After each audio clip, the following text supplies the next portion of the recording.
चोर क्यों रोया? अयोध्या नगरी में वीरकेतु नाम का राजा राज करता था।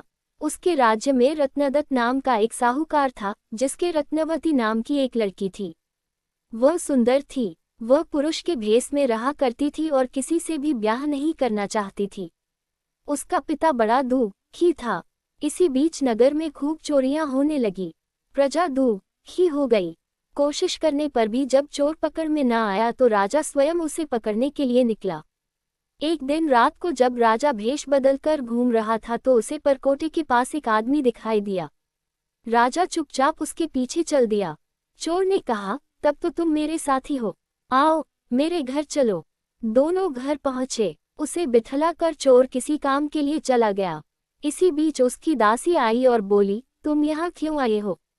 चोर तुम्हें मार डालेगा, भाग जाओ। राजा ने ऐसा ही किया। फिर उसने फौज लेकर चोर का घर घेर लिया। जब चोर ने ये देखा तो वह लड़ने के लिए तैयार हो गया। दोनों में खूब लड़ाई हुई।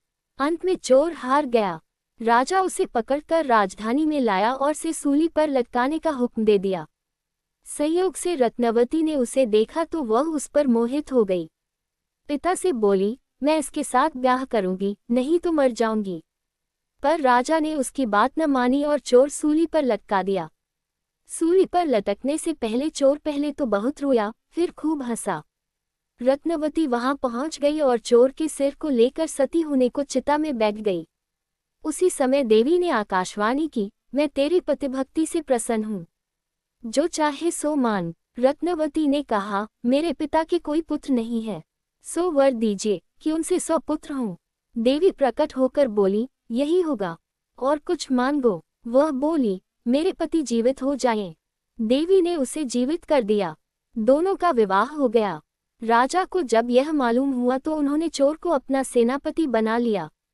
इतनी कहानी सुनाकर बेताल ने पूछा, हे राजन, ये बताओ कि सूली पर लटकने से पहले चोर क्यों तो जोर जोर से रोया और फिर क्यों हंसते हंसते मर गया? राजा ने कहा, रोया तो इसलिए कि वह राजा रत्नदत्त का कुछ भी भला न कर सकेगा। हंसा इसलिए कि रत्नवती बड़े बड़े राजाओं और धनिकों को छोड़कर उस पर मुग्ध होकर मरने को तैयार हो गई। स्त्री के मन की गति को कोई नहीं समझ सकता। इतना सुनकर बेताल गायब हो गया और पेड़ पर जा लटका। अगली कहानी, कौन अधिक साहसी? चंद्रशेखर नगर में रत्नदत्त नाम का एक सेठ रहता था। उसके एक लड़की थी, उसका नाम था उन्मादिनी। जब वह बड़ी हुई तो रत्नदत्त ने राजा के पास जाकर कहा कि आप चाहे तो उससे ब्याह कर लीजिए। राजा ने 3 दासियों को लड़की को देख आने को कहा। उन्होंने उन्मादिनी को देखा तो उसके रूप पर मुग्ध हो गईं, लेकिन उन्होंने ये सोचकर कि राजा उसके वश में हो जाएगा, आकर कह दिया कि वह तो कुलक्षणी है। राजा ने सेठ से इनकार कर दिया। इसके बाद सेठ ने राजा के सेनापति बलभद्र से उसका विवाह कर दिया। वे दोनों अच्छी तरह से रहने लगे। एक दिन राजा की सवारी उस रास्ते से निकली। उस समय उन्मादिनी अपने कोठे पर खड़ी थी। राजा की उस पर निगाह पड़ी तो वह उस पर मोहित हो गया। उसने पता लगाया, मालूम हुआ कि वह सेठ की लड़की है। राजा ने सोचा कि हो न हो, जिन दासियों को मैंने देखने भेजा था उन्होंने छल किया है। राजा ने उन्हें बुलाया तो उन्होंने आकर सारी बात सच सच कह दी। इतने में सेनापति वहां आ गया। उसे राजा की बेचैनी मालूम हुई। उसने कहा, स्वामी उन्मादिनी को आप ले लीजिए। राजा ने गुस्सा होकर कहा, क्या मैं अधर्मी हूँ जो पराई स्त्री को ले लूं? राजा को इतनी व्याकुलता हुई कि वह कुछ दिन में मर गया। सेनापति ने अपने गुरु को सब हाल सुनाकर पूछा कि अब मैं क्या करूं? गुरु ने कहा, सेवक का धर्म है कि स्वामी के लिए जान दे दे। राजा की चिता तैयार हुई। सेनापति वहां गया और उसमें कूद पड़ा। जब उन्मादिनी को ये बात मालूम हुई तो वह पति के साथ जल जाना धर्म समझकर चिता के पास पहुंची और उसमें जाकर भस्म हो गई। इतना कहकर बेताल ने पूछा, राजन, बताओ सेनापति और राजा में कौन अधिक साहसी था? राजा ने कहा, राजा अधिक साहसी था, क्योंकि उसने राजधर्म पर दृढ़ रहने के लिए उन्मादिनी को उसके पति के कहने पर भी स्वीकार नहीं किया और अपने प्राणों को त्याग दिया। सेनापति कुलीन सेवक था। अपने स्वामी की भलाई में उसका प्राण देना अचरज की बात नहीं।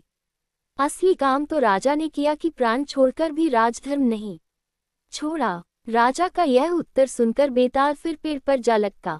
अगली कहानी, विद्या क्यों नष्ट हो गई?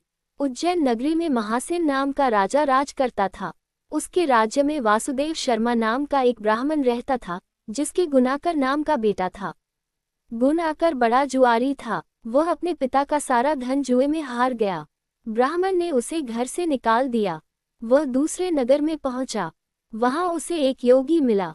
उसे हैरान देखकर उसने कारण पूछा तो उसने सब बता दिया। योगी ने कहा, लो पहले कुछ खा लो।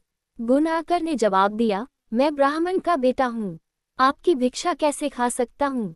इतना सुनकर योगी ने सिद्धि को याद किया। वह आई। योगी ने उससे आवभगत करने को कहा। सिद्धि ने एक सोने का महल बनवाया और गुनाकार उसमें रात को अच्छी तरह से रहा। सवेरे उठते ही उसने देखा कि महल आदि कुछ भी नहीं है। उसने योगी से कहा, महाराज, उस स्त्री के बिना अब मैं नहीं रह सकता। योगी ने कहा, वो तुम्हें एक विद्या प्राप्त करने से मिलेगी और वह विद्या जल के अंदर खड़े होकर मंत्र जपने से मिलेगी। लेकिन जब वह लड़की तुम्हें मेरी सिद्धि से मिल सकती है तो तुम विद्या प्राप्त करके क्या करोगे। गुनाकर ने कहा, नहीं, मैं स्वयं वैसा करूंगा। योगी बोला, कहीं ऐसा न हो कि तुम विद्या प्राप्त न कर पाओ और मेरी सिद्धि भी नष्ट हो जाए। पर गुनाकर न माना। योगी ने उसे नदी के किनारे ले जाकर मंत्र बता दिए और कहा कि जब तुम जप करते हुए माया से मोहित होगी तो मैं तुम पर अपनी विद्या का प्रयोग करूंगा। उस समय तुम अग्नि में प्रवेश कर जाना। गुनाकर जप करने लगा। जब वह माया से एकदम मोहित हो गया तो देखता क्या है कि वह किसी ब्राह्मण के बेटे के रूप में पैदा हुआ है। उसका ब्याह हो गया, उसके बाल बच्चे भी हो गए। वह अपने जन्म की बात भूल गया। तभी योगी ने अपनी विद्या का प्रयोग किया।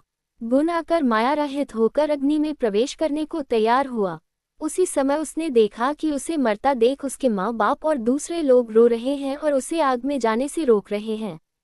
गुनाकार ने सोचा कि मेरे मरने पर ये सब भी मर जाएंगे और पता नहीं कि योगी की बात सच हो या न हो।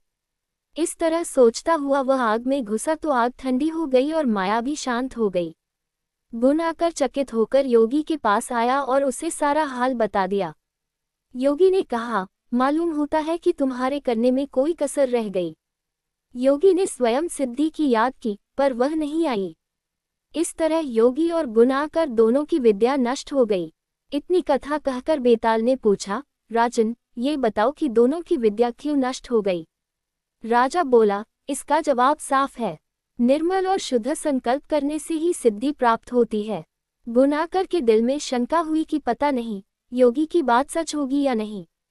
योगी की विद्या इसलिए नष्ट हुई कि उसने अपात्र को विद्या दी। राजा का उत्तर सुनकर बेताल फिर पेड़ पर जा लटका।